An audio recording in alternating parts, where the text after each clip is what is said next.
Soybeans broke above their May high on Monday, and Tuesday they held those levels, settling 12.22 and three quarters with the contract high at 12.41 in sight.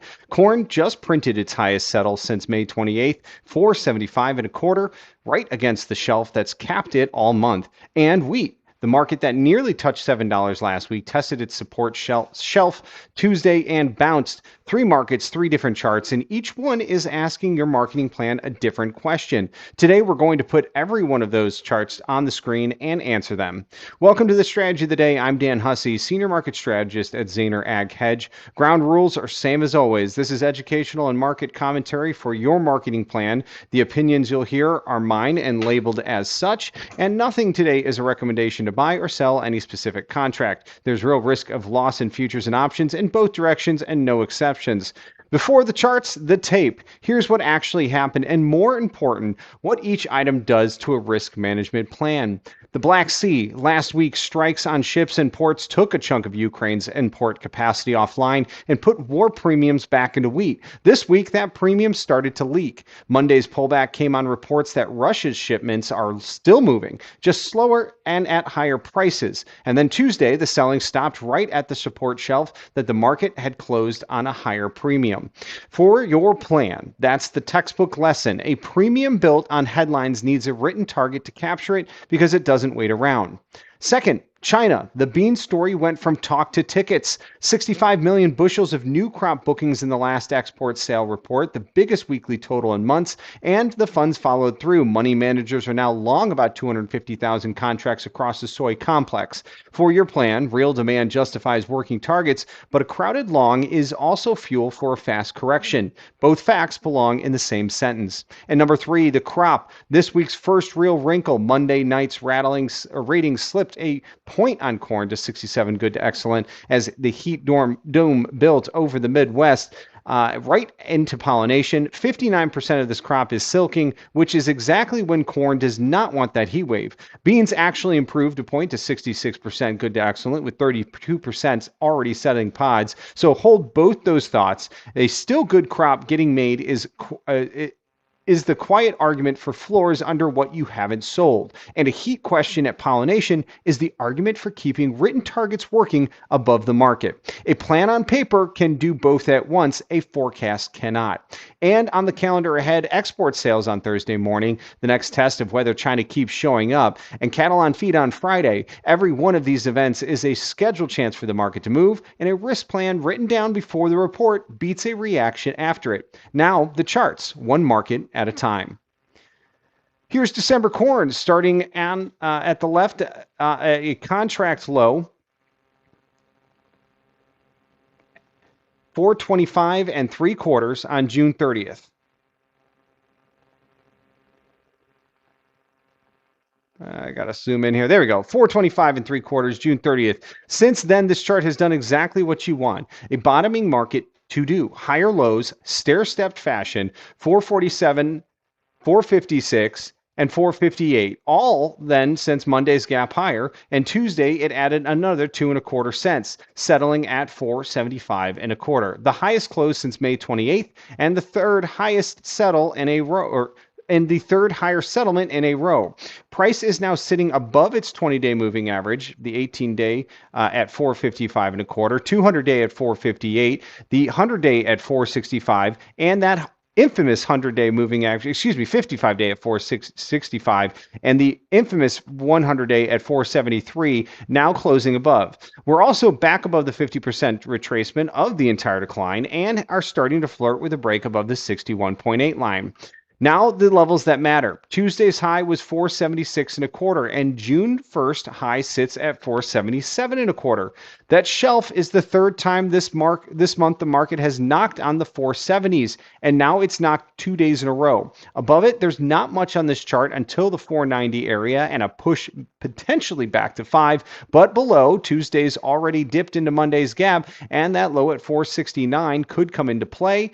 and buyers showed up under that at 464. My opinion, labeled as such, a third trip into the 470s on crop that's still rating well is scaled up sale territory. The chart is handing you that level. The plan decides the amount, and the flip side is equally true. If you believe August cuts to the crop, express that with defined risk, not with everything unpriced. 50 cents off the low is a gift with a return policy. Now, November beans, and this is the chart of the week. November soybeans did something they haven't done all summer. They closed above the May high, 12.26 and a quarter on Monday, and then held it here in Tuesday's trade in a bit of inside price action. The old high at 12.14 is underneath you now. Old broken resistance, now support, and and the contract high at 12.41 sits right overhead.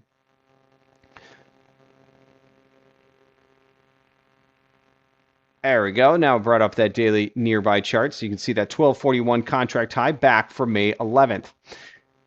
That's the breakout that's holding, and it came on real demand. China-led bookings, the biggest new crop sales weeks in months.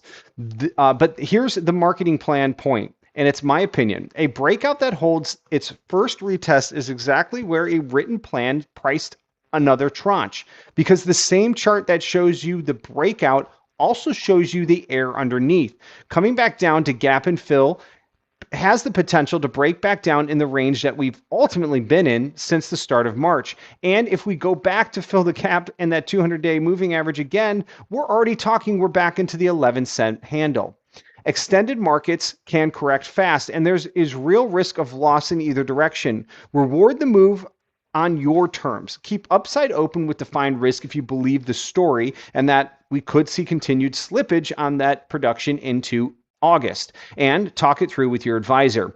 If you want this context before the open every morning, sign up for the Zaner Early Wire. Link is below. Opinions are mine, and nothing here is a recommendation to buy or sell. Walk the levels with me. June 15th low at 11.21 and 3/4. We began the run higher. Higher lows the whole way up. 11.72. 1182, 1184. Monday's 1207, and now Tuesday's 1217 and a quarter. The old May high at 1214, the first support below the market. A breakout that holds above its old high is healthy. One that falls back through it is what a chart watcher calls a failed breakout, a failed auction, and it tends to travel. So far, this one is holding. Overhead, Monday's high of 1232, the contract high at 1241, and from Tuesday's close, that's about 18 cents off known territory, and above, a written plan should already say what to do if we get there. Now let's take a look at wheat. Here's what a rented rally looks like when the rent comes due.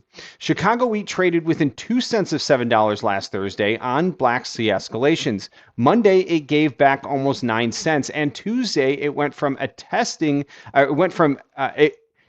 tested that supportive shelf.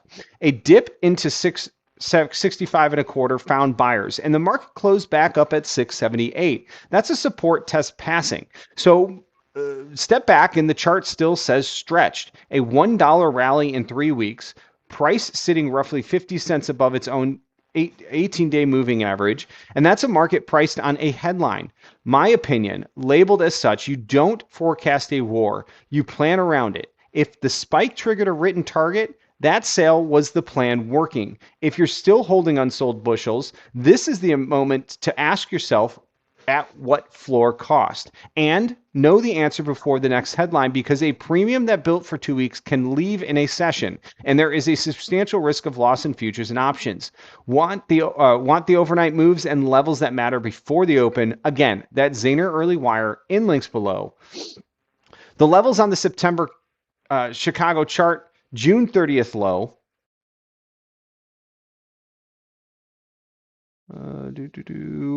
At 574, excuse me. The spike high at 698 and a quarter. 2 cents from the contract $7 peak, and now a consolidation into the high 670s with Tuesday's test at 666 to 669. A little bit of a bull flag and a shelf holding on the close. Below this supportive shelf, 645 would be your next supportive area into our moving into the old resistance and the cluster of moving averages before us. Resistance obviously at 692 from Monday's high and into the $7 figure. Kansas City is the strong leg up, 9% on Tuesday to 733 after Monday's high at 740 and a quarter with its contract high at 758. For the Plains hard wheat operations, KC premium to Chicago widened about 55 cents, and that spread is part of your basis math, not just trivia. One supportive footnote from the positioning data, the funds wheat short is now the smallest in 2 months.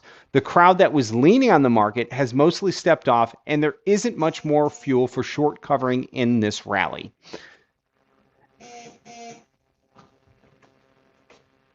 Every week, we take a look at the same 4 questions and try to call out for this market. Number 1, targets. Beans closed above the May high. Did you trigger a written price, or are you hoping for the contract high at 1241? Coverage. After a month of rallying in corn, beans, and wheat, does your percent price still match your plan, or did the market run ahead of you?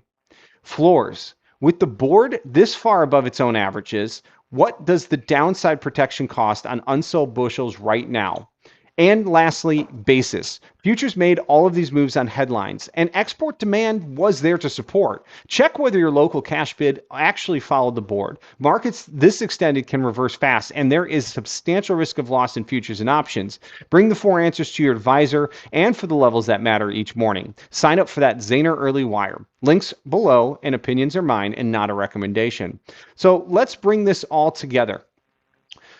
Because this is the part that matters more than any single chart, given exactly what's on the board tonight, here's what a written marketing plan needs in it. Targets. Corn has offered 470 3 times this month, and it's knocking again right now at 475 and a quarter. Your plan should say what to do at this point in time. Beans need a number written down between 1212 and 1241 before the market picks one for you. Coverage. Check your percent sold against the calendar. August weather is the last big supply question, and after that, we will always shift to the conversation of finding some kind of harvest low. Floors. Pricing protection costs more after the rally than before the break. Get that quote now and talk to a marketing advisor on how you can get protected. And of course, your basis. Wheat's war premium and beans export pop are future stories. Walk into your elevator, get the cash bid, and see how much of a rally actually made in your driveway. That's the whole discipline. The charts hand you levels, the events hand you reasons, and the plan turns both into a decision. If you want more context every morning before the open, the overnight moves, the dailies report, the levels that matter on the same chart, sign up for the Zaner Ag Hedge Early Wire. The link is in the description. And if you want to work through your operations plan one-on-one, targets, coverage, floors, basis, all of it, reach out. Find me at dhussey@zaner.com or 312-801-4231. That's 312-801-4231. The contact's in the description as well. And a final word, and I say this every time because it's true every time, the opinions today were mine based on information I believe reliable as of this recording, and they are not recommendations to buy or sell any commodity interest. There's substantial risk of loss in trading futures and options, and they are not suitable for all investors. Past performance is not necessarily indicative of future results. I'm Dan Hussey with Zaner Ag Hedge. Make a plan, work that plan, and I'll see you all on the next strategy of the day and as price action develops. Take care, everyone.